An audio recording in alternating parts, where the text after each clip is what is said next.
We're back with a Fox News alert. A new report from special counsel John Durham coming out late last night claiming Clinton campaign lawyers paid a tech company to infiltrate Trump servers to fabricate a connection between Trump and Russia. Former acting attorney general under President Trump, Matt Whitaker, is here to react. Matt, you've seen this report. For our viewers, this might be new for a lot of people. What do we learn here? Well, it's beyond outrageous, and good morning, Pete. I'm glad to be with you. What we've learned is that there were spying operations going on both to the Trump campaign and its Trump Tower headquarters, and then when President Trump became president, they continued to spy on him at the executive office of president.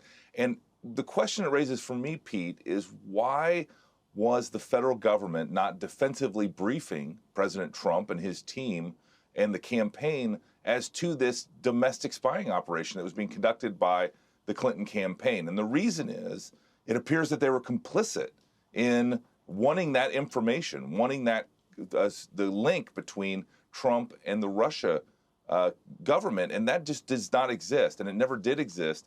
And so this Durham investigation is so important to reveal how much of a hoax this truly was. So, Matt, you're right. This latest revelation from Durham names tech executive number one, law firm number one, tech firm number. You don't get names. But what you're saying is it couldn't have just been one tech firm and one tech exec and one law firm. People inside the government would have had to known this as well. Yeah, if you really think about it, how protected government servers are and should be, there are certainly government agencies monitoring this traffic to make sure that it's not compromised, that it's not being routed through other people like this university and like this private internet company. But it was, and it was being, not only was it being reviewed on an ongoing and regular basis, but it was being used to ultimately try to create a let's call it a dossier, for lack of a better term, but a document that was going to be used against President Trump or candidate Trump. I mean, again, it is beyond outrageous what happened here, and the fact that the left doesn't seem concerned that this is what was happening, I think shows you how much they wanted to take President Trump down. Well, we'll get to see that today.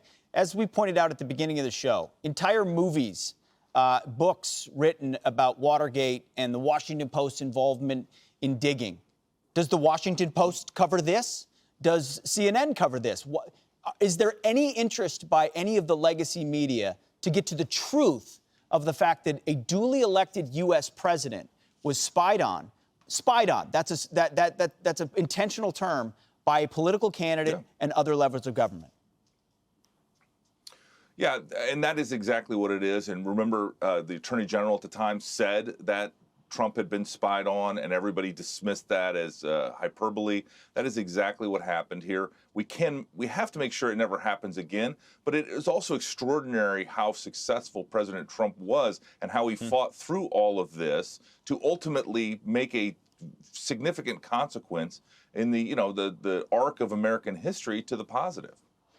And ironically now, we're talking about a potential Russian offensive because of an actual weak U.S. president. Amazing. Matt Whitaker, thank you so much for breaking this down for us. Great to see you this morning, Pete. Great to see you.